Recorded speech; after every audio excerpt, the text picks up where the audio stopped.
action and management. And it's the science behind our campaigns and our petitions. And I was thinking particularly of the Cool Links petition and how that's informed by science and by data, by counting. And I was just about to smell. And he said he was convinced that he'd found something really rare, that he'd never seen it before. So instead of flicking it into the bushes, which apparently he normally does, he'd actually gone into the town and bought an ID book and was trying desperately to work out what it was. So I thought to myself, I'm slippery slope there.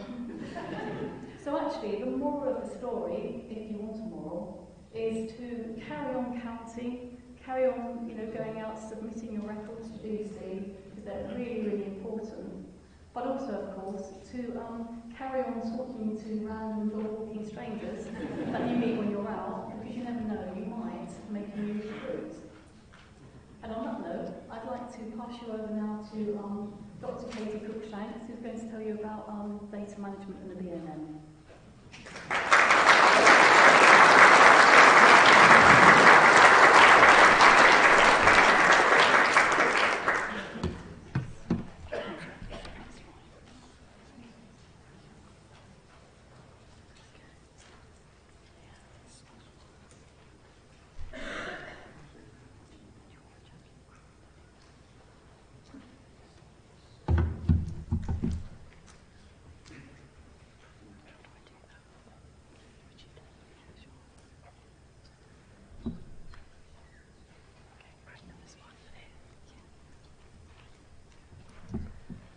Okay, thank you, Lorraine. What an amazing achievement you've all created this year, your best year yet.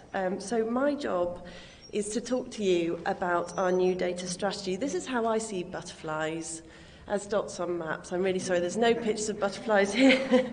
I see them as data, and very interesting data at that. So my job is to talk to you about our new data strategy. This is a work in progress, and this is really important. It's a really important area of work for BC, for us to continue supporting you as the recording community into the future. So why do we need a data strategy? Well, because you love counting butterflies. That's one question, one reason. And, I mean, Lorraine has said this is our best year yet. Over 924,000 records. It's incredible work. And as Lorraine has said, we love to shout about the data that you collect. From the atlases and the status reports to the government indicators, and in designing our landscape scale conservation projects on the ground. So why do we need to look at the way in which this data comes to us, gets used in these really important ways? Well, it's all rather complicated, actually. This is BC's data ecosystem. There we go. It isn't actually that bad. It's a bit like a family tree. It's evolved over generations with many dark secrets and sinister connections. But let's take the moths out and we'll feel a lot better. So it's not that bad, actually, and this isn't actually finished. It's a work in progress, but I wanted to show you how complex the data ecosystem is. Right, let's look at this in more detail. Data capture. This is where the data comes into the system. There's a multitude of ways in which you being out there, seeing a butterfly, meeting your random dog walkers, and submitting it can actually enter this system. Can we make this a little bit more streamlined? We have to keep ahead of the game. There's so many more new tools and technology out there. What can we start to implement to make your lives easier and to keep the data flowing? Data validation and verification. This is the key role of the county recorders, making sure the data that's being used for all these research outputs is the best data. So that happens here with the county butterfly recorders, the Transect coordinators. Which tools could make these jobs easier? These are big jobs, very important jobs, and we want to help. There's database management. So the butterflies for the New Millennium database sits here. There's databases with each of the county recorders. There's Indicia, where all the iRecord data sits. There's databases everywhere. What options are there out there for making lives easier and the data flow more simplistic? These are all the questions that I'm trying to tackle. Data use and communication, this is really important. This is where we get at the data and talk to people about it. This is what I really am interested in. So we have staff using the data for talking to people on the ground in terms of what conservation requirements a site needs. We've got local outputs of county atlases and reports, and we've got the way in which our staff visualise the data through geographical information systems. And we've got other open data sources of information like the NBN and the Global Forum. I cut GBIF, there you go. So how can we make this easier? That's the important thing. So then there's all of the different boxes of where the data sits and moves to, but the movement of this information is important. How are we moving data from databases to people for verification and back to the central database for use at our end? Can we make this more streamlined? Well, the data review is hoping to tackle a lot of these questions, and the phrase I'm often heard saying is we don't have to eat the elephant in one sitting. So how to eat the elephant? Consult. I've spoken to lots of NGOs, lots of other recording schemes, the biological record centres, to try and find out what tools are out there. How can we make this better? And it's been really interesting gathering information from everyone. So my first phase of work is getting the easy wins and improving data accessibility for all, for conservation and communication. So starting with our staff to really be able to get at and ask questions of the butterflies for the New Millennium data set. Phase 2 is looking at where we manage the data. How do we receive it, store it, and manage it, and what improvements are needed? Then I'm going to be looking at the data flow. What do you guys need to make your lives easier to keep the data flowing? So in terms of tools for verification, for visualizing data, managing it, what support do you need, and training. So we need you and your ideas. We're not going to change anything overnight. This is a slow process of finding the best way forward. We're going to have a lunchtime meeting as usual with county recorders. If you'd like to join us, we're going to be talking quite a bit around iRecord. Thank you to everyone that I have spoken to so far.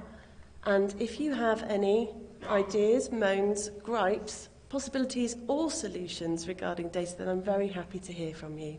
Thank you.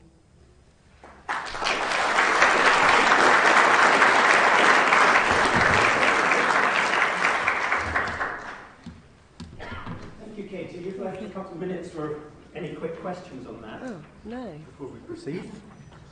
I did warn you we might have some questions for you. Got any difficult questions? How do we get this off? There we go. Yes. Hello there. Sorry, how does it sound too negative? I'm actually from Birmingham, the land where the concrete never sits. I've got a site not too far from here called Woodgate Valley. And, sorry, my eyes a little lag. I posted something on the UK VMS forum, and it says, please may we have a row to record unidentified whites, as we already have for the smaller Essex skippers. By its submission, the implication is that these species are not worthy of the same status as skippers. I always count and record any I cannot identify as they fly nearby over inaccessible scrub land. But I think it's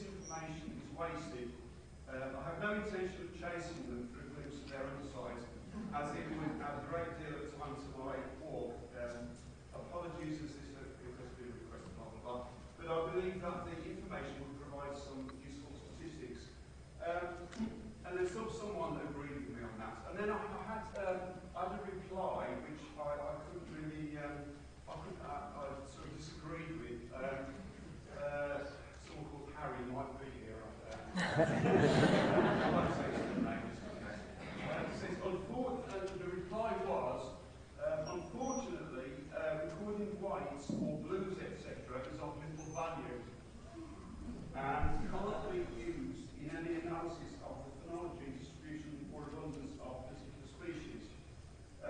In my opinion, it was a mistake to include small stroke Essex skipper. So now, despite thousands of records, there is insufficient records on small skippers and Essex skippers. I think we've got the gist of that. Thank you. I mean, that's an important point. Do we give people enough tools to be able to record better? Because the glib answer is get to know them better and you'll learn better how to identify them. But if we're not giving people the right tools to do that, that's a big ask. And, I think we should be doing a little bit more. I'd certainly take that on board, and I would prefer to deflect to my colleague Ian on this one. And he would deflect to Matt, which means that I think it's quite a big discussion to get to the specifics as to why it isn't included. Yeah. Mark? Well, I would say that for abundance, I get it for kind of recording the general way and getting people interested in butterflies, not wasting records, but we can't do anything with that data. So if we don't have something underlying it, at least where you've recorded the ratios at the very least of the different species so that we can put that behind the data of the unknowns, then that data is a waste of your time and our time. So I kind of see both sides of the story. For the abundance, I don't really think it adds that much. And I agree with Harry on the small nesting skipper. We're trying to move away from the aggregate. So I think this is a subject that has come up at previous meetings in this rough sort of form. I think it's one that we're still working on. One thing is that I think what you're talking about is encouraging people to record even if they're not certain of getting it right, which I fully support. From Mark's perspective, data, trends, we can't use it, but surely there's a middle ground. Okay. Thank you. I'm going to try and keep us on track. We won't lose that point. We'll keep that on. I should have mentioned at the beginning, and I apologise for this, that Richard Fox sent his apologies for today. This is the first recorders meeting that Richard has missed since he joined us in 1997. So I think we should be less concerned about his absence today.